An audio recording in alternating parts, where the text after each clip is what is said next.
Buenos días. ¿Qué te parece si oramos para iniciar esta reunión? Señor, te damos gracias por este tiempo. Te pedimos que tú nos bendigas. Habla a nuestro corazón y llévanos realmente a captar lo que tú tienes hoy preparado para cada uno. Danos un corazón principalmente receptivo. Te lo pedimos y te lo agradecemos de antemano. En nombre de Jesús. Amén. Bueno, vamos a continuar esta caminata que anunciamos con Moisés juntos, tú, yo, Moisés, agarrados de la palabra de Dios, y a la luz de ella vamos a contemplar las circunstancias, los retos, las decisiones que fue enfrentando este varón, ¿no? Vamos a ver cómo él tuvo que ir tomando decisiones que finalmente lo pudieron encaminar al plan de Dios para su vida. De la misma manera que Dios tiene un plan para cada una de las personas que se acercan a Él y le entregan su corazón. Al ser encaminado por Dios a ese plan, realmente Dios más adelante puede referirse a Moisés con palabras muy especiales. Dios habla de Moisés y dice de él, mi siervo. Es decir, alguien que siempre estaba buscando hacer la voluntad de Dios. Pero además dice, mi siervo, el cual es fiel en toda mi casa. Estas palabras son claves para esta enseñanza, para nuestra vida en general como creyentes, pero hoy yo quiero que tú te concentres mucho en esas palabras, fiel y todo, todo. ¿No te gustaría que Dios se pudiera expresar así de ti? Que al ver tu vida Dios dijera, a ver, pon tu nombre, Él es fiel en todo. No en algunas cosas, no en la mayoría, es fiel en todo. Que cuando Dios pensara en ti dijera, a él, a ella, le puedo encargar esto porque esta persona es fiel. Bueno, ese es el deseo de Dios. Ese es el proyecto de Dios. Y yo te quiero decir que si ese deseo también está en tu corazón, que Dios se puede expresar de ti en estos términos, con estas palabras, yo te digo algo, depende de ti. Depende de ti que no se quede nada más en un deseo, que no se quede nada más en un propósito, sino que hagas lo que la palabra de Dios nos dice, vamos a decir como las condiciones o los requisitos, para que Dios pueda realmente vernos de esta manera. En un sentido práctico, Dios nos invita a que hagamos la inversión. Hay una inversión que hacer. Si quieres si quieres una buena cuenta espiritual, si quieres un buen resultado espiritual, hay que hacer una inversión. Yo te invito a que hagas esta inversión. No hay otra forma en la que tu vida pueda ser fiel, en que tu vida pueda ser lo que Dios ha planeado para ti, si tú no haces la inversión de poner tu vida en sus manos. No hay otra forma. A veces pensamos que los hombres y las mujeres que Dios nos retrata en la Biblia, a veces pensamos que la tuvieron más fácil, ¿no? Y a veces venimos así con ideas, no, pues es que el ambiente era diferente, eran otros tiempos, y que era así como que más sencillo obedecer a Dios. Pero la misma palabra de Dios nos enseña que esto no es así. Y cuando tú empiezas a leer la Biblia por el Génesis, te das cuenta de cómo Adán, y más adelante como Abraham, José, Moisés y el que tú menciones, el que te venga así ahorita a la mente de los personajes de la Biblia, tuvieron retos. Enfrentaron las mismas decisiones. Tuvieron que sobreponerse, responder a la tentación y enfrentaron esa oposición que tú y yo identificamos perfectamente, esa oposición interna y externa. Y que tuvieron que responder las mismas preguntas que tú y yo tenemos que responder. Cotidianamente respondemos esta pregunta. A veces no somos tan conscientes, pero respondemos esta pregunta: ¿en qué lugar voy a poner a Dios? Fíjate la pregunta: ¿en qué lugar voy a poner a Dios? ¿A quién voy a escuchar en medio de un mundo donde Dios no es... Para el mundo el Dios no es lo más importante. ¿En dónde voy a encontrar la fuerza que como creyente necesito para decirle no al pecado. No la puedo encontrar en otro lugar si no es en la victoria de Cristo y que fluye de mi relación con Él. ¿Hay otra forma? No la hay. Si tú crees que la hay, pues mira, mejor te digo, no hay. Si tú piensas que hay otra forma, no la hay. No la hay. Piensa en esto. Algo que es muy interesante también ver es que cuando vamos así a los personajes de la Biblia, vemos cómo ellos empezaron a tomar así esas decisiones y algunos cayeron en esas tentaciones en el ambiente cotidiano sencillo. Por ejemplo, Adán, en un ambiente perfecto, sin una naturaleza corrompida como tú y yo sí la tenemos ya. Adán tomó una decisión. Escuchar la voz de su esposa en lugar de obedecer el mandamiento sencillo de Dios. O sea, situaciones, vamos a decir, situaciones del hogar. Más adelante vemos a Abraham y a Isaac, ambos, mintiendo en un asunto también familiar. Sus esposas eran, en la de cada uno, sus esposas eran muy hermosas y los dos cayeron en la misma trampa de pensar que tenían que mentir respecto a la relación que guardaban con esas mujeres y en lugar de decir es mi esposa por temor a su vida, por guardar el pellejo, entraron al camino de la mentira. A ver, es que es una mentira piadosa porque estoy cuidando mi vida. Otra vez, aspectos familiares, aspectos cotidianos. José, por otro lado, cuando fue tentado, también fue tentado, vamos a decir, en la cotidianidad de su día. Ese momento en el cual llega la esposa de Potifar, le propone algo indecoroso y José, ¿qué decidió? Decidió tomar el camino difícil, el camino de yo no voy a hacerle esto a Dios. Y prefiero ir a la cárcel, prefiero enfrentar el sufrimiento que pecar contigo. ¿Te das cuenta? ¿Te das cuenta cómo solo de una correcta relación con Dios, de una correcta sintonía con la persona que te ama, Dios, y a la que tú y yo amamos, o que decimos que amamos, ¿no? Solamente ahí está el poder para decirle no a la tentación. En la fuerza de Cristo. De otra manera es imposible. Moisés es un creyente que pudo ser usado por Dios porque supo elegir. No fue perfecto. Más adelante, en su ministerio, Dios puede usar a Moisés, ya en el servicio, para dirigir al pueblo de Israel unas poderosas palabras. Quiero recordarte estas palabras. Deuteronomio 30, 19 y 20a dice: el cielo y la tierra son testigos. Fíjate las palabras. Son testigos de que hoy les he dado a elegir entre la vida y la muerte, entre la bendición y la maldición. Yo les aconsejo a ustedes y a sus descendientes, ahí viene el consejo para ti, que elijan la vida. El consejo de Dios, elige la vida. ¿Y cuál es la forma en la que se expresa esto? ¿En la que se hace notar que has elegido la vida? Versículo 20. Y que amen a Dios y lo obedezcan siempre. Yo te decía al principio de esta enseñanza, fíjate las palabras que vamos así a estar subrayando. Fiel, todo, siempre, más para Dios. Siempre debes tener presente que Dios se ha comprometido contigo. Qué hermoso es saber que Dios está comprometido con sus hijos, con el creyente, conmigo y contigo. Y este compromiso es tan firme, es tan estable, que cuando Dios dice, voy a escoger a 2 testigos de lo que yo voy a hacer contigo, de lo que yo voy a hacer en tu vida, escoge a 2 testigos cuya permanencia trasciende aún nuestra propia vida.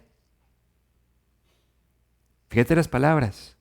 A los cielos y a la tierra llamo por testigos. Mi acta de nacimiento, que ya podría ser considerada documento de valor histórico, ya tiene 54 años. Tiene 2 testigos ahí que pues ya pasaron a la eternidad. Ya esas dos personas no las podemos llamar a testificar, que es lo que hace un testigo, porque ya no están. Pero aquí Dios nos dice que Él llamó a dos testigos bien especiales, unos que iban a caminar contigo durante toda tu vida y que iban a poder testificar continuamente de cómo Dios cumplió. Cuando te dijo, te voy a cuidar, y Dios te ha cuidado. Cuando Dios te dijo, te voy a bendecir, y Dios nos ha bendecido mucho más de lo que merecemos. Y cuando Dios te ha dicho, mi vida di por ti, realmente cuando obedecemos nos damos cuenta, Dios me da una vida que no se puede, que no se puede describir. Y ese es el Dios que dice, velaré por tu vida siempre, siempre. Por eso Dios en este pasaje utiliza a estos dos testigos, porque son testigos que nos han acompañado y nos van a acompañar a lo largo y a lo ancho de nuestra vida. Pero también déjame decirte algo, este pasaje nos recuerda que como en cualquier contrato, como en cualquier acuerdo entre dos partes, una parte es Dios y Dios siempre cumple su parte. Dios es fiel.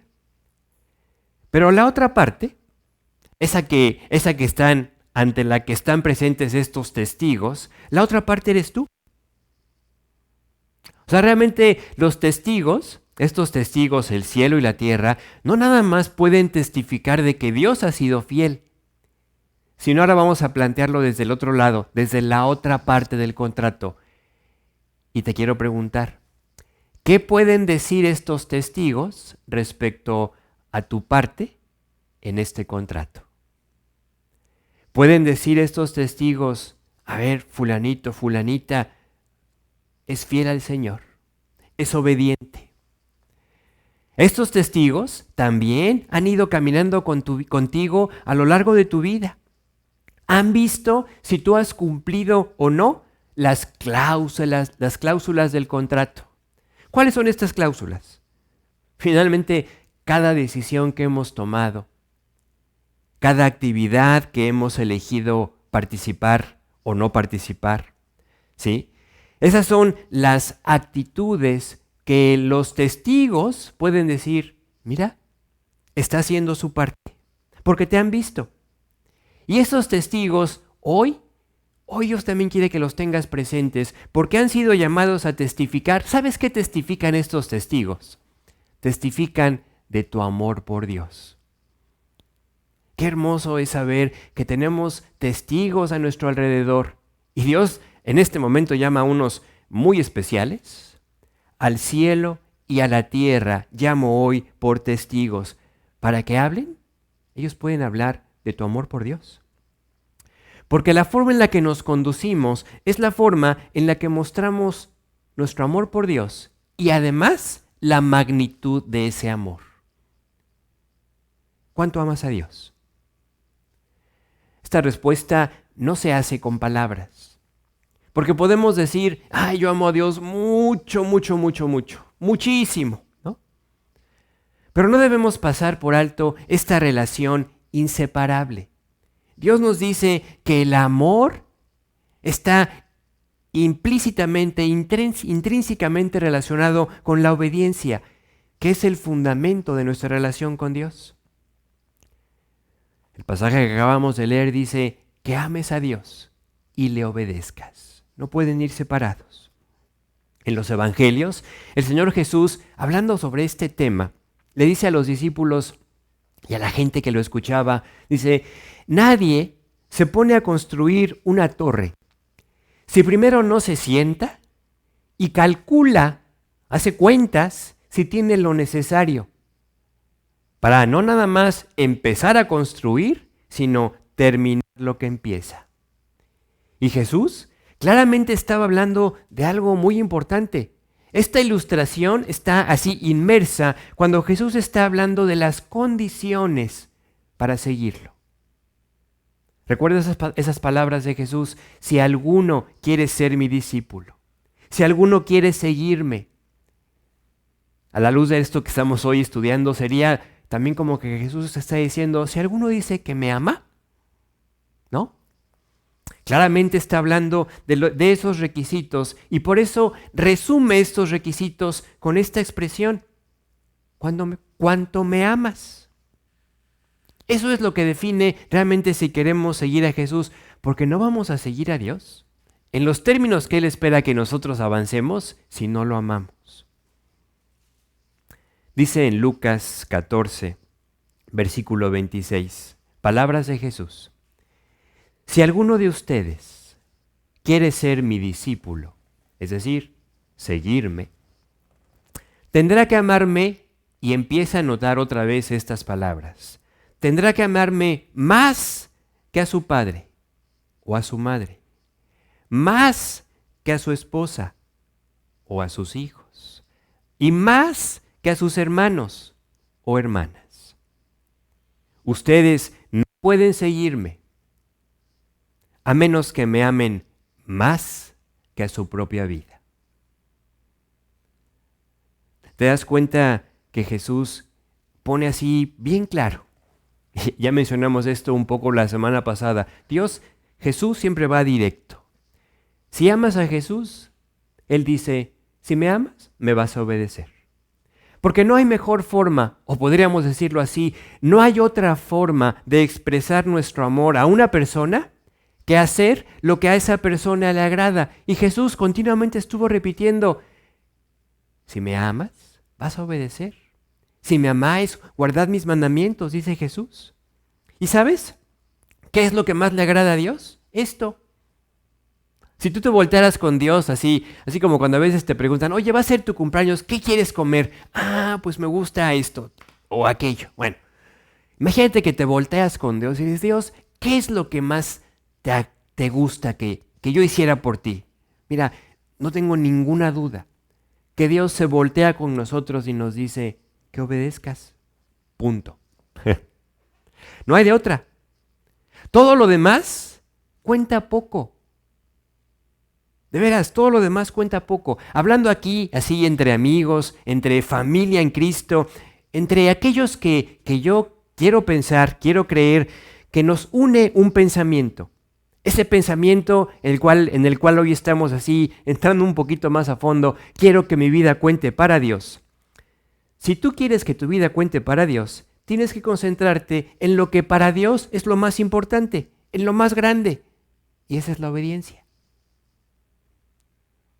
Por ejemplo, yo trabajo cotidianamente con la computadora y frecuentemente tengo que estar depurando espacio porque siempre es escaso.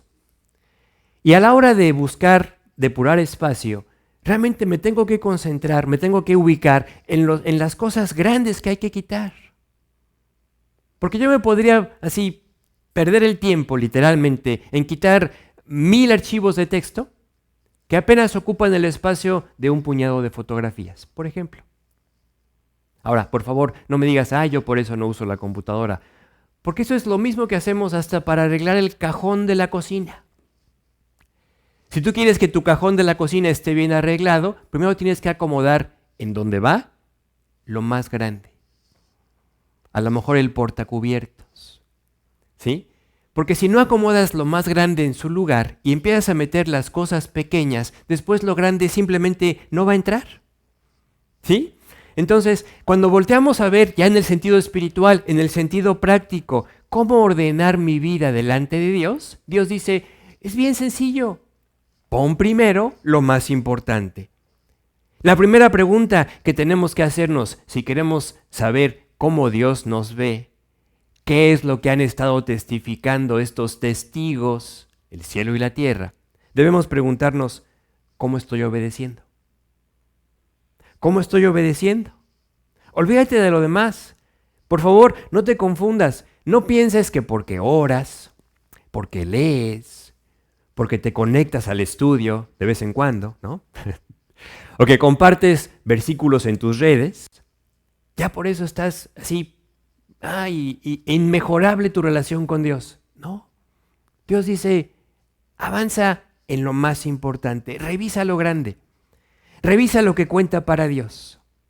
Y por eso, en esta caminata que hemos empezado a dar así con Moisés, En esta primera cuadra, que podríamos llamar así el arranque en cuanto a cuál es el propósito que yo estoy persiguiendo en mi vida, tú tienes que preguntarte y estar bien firme en ¿para qué estoy viviendo? ¿Realmente para qué estoy viviendo? Descubre para qué te creó Dios. ¿Cuál es la razón de tu existencia? Son preguntas que no tengas duda. Moisés se hizo. O sea, Moisés vivió en dos mundos.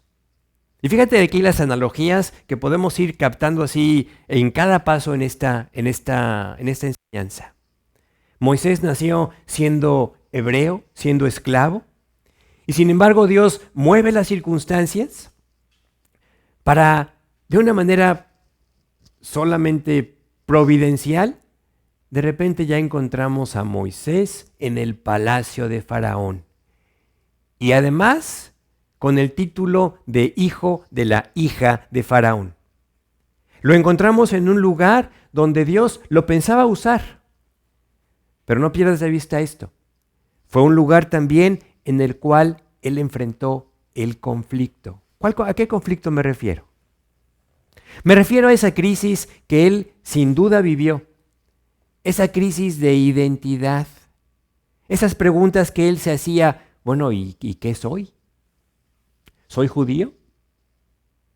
¿Soy esclavo? ¿Soy egipcio? ¿Soy heredero al trono? ¿Soy de aquí o soy de allá? ¿No? Y las preguntas, y sobre todo las respuestas a estas preguntas, afectarían el resto de su vida. Moisés, como nieto de Faraón, tenía lo que desde el punto de vista humano, todas las generaciones, y la nuestra no es la excepción, persiguen. Ahí, en el palacio de Faraón, él tenía económicamente el futuro resuelto. Tendría riqueza. Tendría popularidad. Sería honrado, ¿no? O sea, recibiría honra. Tendría, lo que decimos así en palabras coloquiales, pero de veras con toda su extensión, una vida de lujo. Una carrera política sin competencia. Al final, la posibilidad de llegar al trono. Y Moisés, de haber seguido ese camino, quizá hubiera pasado a la historia como un faraón. Pero ¿qué vemos en la Biblia? Vemos en la Biblia que a Moisés ese camino, él entendió algo que le permitió ver que eso que a los ojos de todo el mundo podría parecer muy atractivo, aún en nuestro tiempo, él dijo, no.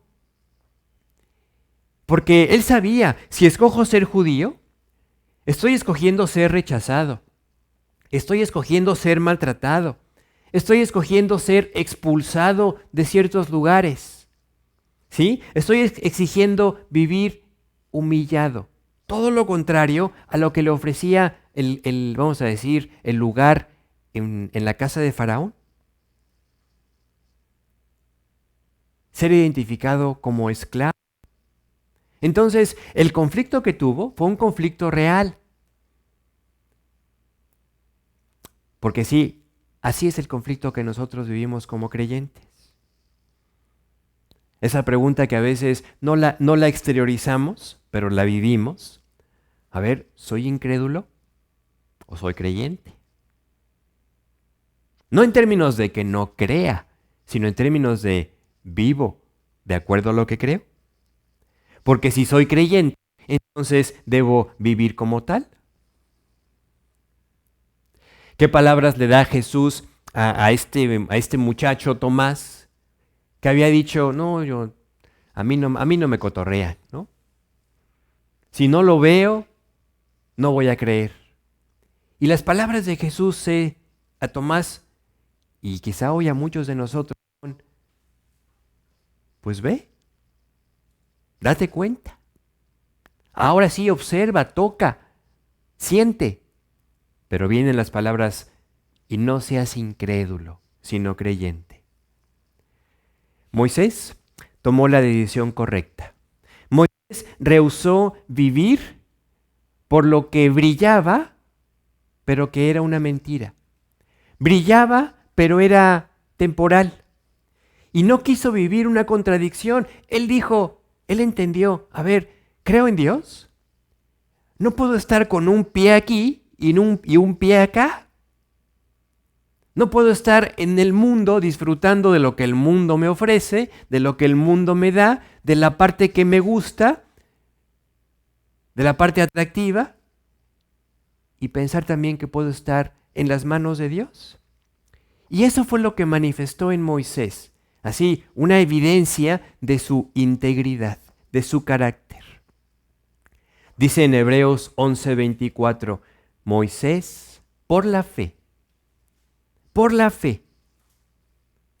su fe en Dios, su confianza en Dios, ya adulto, hecho ya grande, dice, renunció a ser ya hijo de la hija de Faraón.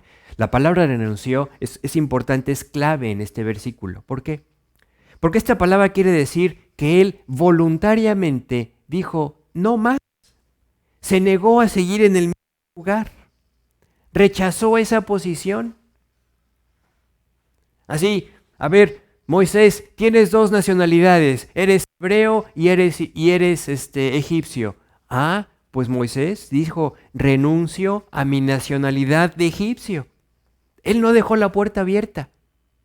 Él no dijo, bueno, a lo mejor más adelante. No. Él dijo, no hay plan B. Esta es mi decisión. Las palabras son, no quiso. Otra traducción de este mismo versículo dice en estos términos, Moisés no quiso seguir siendo hijo de la hija de Faraón. ¿Por qué? Porque confió en Dios. Moisés decidió ser lo que Dios lo estaba invitando a hacer, aunque, y esto por favor no lo pierdas de vista, aunque no era lo más atractivo desde el punto de vista humano. Piénsalo. Oye, te vas a quedar, vamos a hacerlo más práctico. Oye, te vas a quedar sin trabajo. Te vas a quedar sin casa. Te van a empezar a perseguir. Vas a tener todos estos problemas. Pero es lo que Dios quiere que tú hagas. O sea, es el camino de la obediencia. O te puedes quedar en el lugar de la comodidad. Te puedes quedar en el lugar de recibir lo que te gusta. Te puedes recibir en el lugar donde las personas se quitan el sombrero delante de ti. Pero ese camino ofende a Dios. ¿Cuál eliges? ¿Verdad que no es tan fácil? ¿Verdad que no es tan fácil decir, bueno, Moisés, el gran Moisés, él sí tenía por qué obedecer a Dios? No fue fácil. Moisés no permitió que nada lo hiciera cambiar de opinión. El ambiente en el que vivió fue igual que el de nosotros, contrario a Dios. Dice en Hechos 7:22, y fue enseñado Moisés en toda la sabiduría de los egipcios, y era poderoso en sus palabras y obras. La lucha fue importante. Imagínate deshacerse, así desechar el poder ser considerado el próximo faraón. Pero llegó el momento en que tuvo que tomar la decisión más importante de su vida. ¿Con quién me voy a identificar? ¿Me quiero identificar con Dios? Pues debo ser consistente con eso. Si quiero ser identificado con el faraón, pues no hago nada. Me quedo donde estoy. Y Moisés tomó la decisión de identificarse con el pueblo de Dios. Y entonces, consecuencia, al identificarse con Dios, él decidió rechazar lo que Egipto le ofrecía, lo que Egipto ya le había dado. Ahora, nota esto. Para él no era una promesa, pues a ver qué tal es. No, él ya lo sabía. Él ya lo había experimentado, ya lo había disfrutado. ¿Sí? Pero quiero que notes esto. La identificación con Dios siempre va de la mano con un rechazo explícito, igual de contundente, ese rechazo a las cosas que son contra Dios. Vienen de la mano. La gran trampa en la que el creyente muchas veces cae es que quiere el con y quiere el contra. O sea, quiere el con, pero sin soltar el contra. ¿Sí? Y eso no se puede. No se puede. Moisés fue valiente, fue definido en establecerse contra lo que el pueblo egipcio representaba, aún contra lo que le había dado, aún aquello que parecía, pues, oye, ¿a quién le caen mal estos alimentos o tener este acceso a esta cantidad de dinero, etcétera, ¿no? Moisés fue firme. ¿Por qué? Porque a la hora que volteas a ver lo que Dios quiere que te fijes, fíjate, nuestros ojos deben estar puestos en eso. Y cuando tus ojos están puestos en lo que Dios quiere que veas, realmente lo demás, lo que acabas de dejar atrás, realmente Dios dice, por favor, no lo voltees a ver, ya no más. Dice por ahí en Proverbios, fija tus ojos a lo que tienes adelante, a lo que ya has elegido. Y una vez que tomas la decisión, por favor, nunca voltees atrás. La vida cristiana sana, la vida cristiana vigorosa, la vida cristiana que progresa, que siempre va a más de lo que Dios tiene para nosotros, es aquella que constantemente dice, no voy a voltear atrás, no vuelvo atrás. Piensa en los ángeles que sacaron a Lot y familia de Sodoma y Gomorra, cuando le dan la instrucción, huye, corre y no voltees. No voltees. ¿Conoces la historia? Jesús la repite en los evangelios. La mujer de Lot volteó y le alcanzó el juicio. Le alcanzó la destrucción. Por eso Jesús dice, acuérdense de la mujer de Lot. Acuérdate de la mujer de Lot. ¿Cuándo? Yo creo que todos los días. Todos los días nosotros recibimos así el gusanito, la invitación, el susurro de voltear atrás. Y Jesús dice, por favor no voltees. No olvides el peligro que significa voltear atrás. Recuerda para qué te creó Dios, para seguirlo, para amarlo. Una cosa más que me llamaba mucho la atención cuando estaba así meditando en esta parte. La mujer de Lot nada más volteó. No dice el pasaje que se haya detenido, nada más volteó. Y luego a poco así no nada más decimos, pues que nada más volteé. Cuando volteamos, dice Jesús, ninguno que pone sus manos sobre el arado y mira hacia atrás es digno de mí. Nuestros ojos deben estar fijos hacia adelante. A eso te llamó Dios. Identifícate con Dios. Pon tus ojos en las cosas de arriba, porque entonces tus pies se van a mover en esa dirección. Moisés entendió esto. Él sabía, Dios tiene un propósito para mi vida, no sabía cuál. Muchas veces el creyente no alcanza el propósito que Dios tiene para su vida porque no se decide en empezar a caminar en esa dirección, porque quiere empezar a caminar hasta que vea. Moisés en ese momento no sabía qué tenía Dios para él,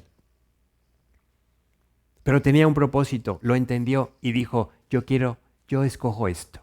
Yo quiero identificarme con Dios. Quiero lo que Dios tiene para él. El punto clave para ti esta mañana es, ¿sabes que Dios tiene también ese propósito definido, claro para ti? Descubre cuál es el propósito que Dios tiene para ti. Moisés tuvo un propósito de parte de Dios. En su caso, lo encontramos descrito en la palabra de Dios. Moisés fue el líder, el libertador que sacó a Israel de Egipto. Pero Dios tiene un proyecto para ti. Dios te creó para Él, para que le sigas, para que lo ames, para que tu vida pueda decir, yo estoy identificado con Dios. Que Dios te bendiga.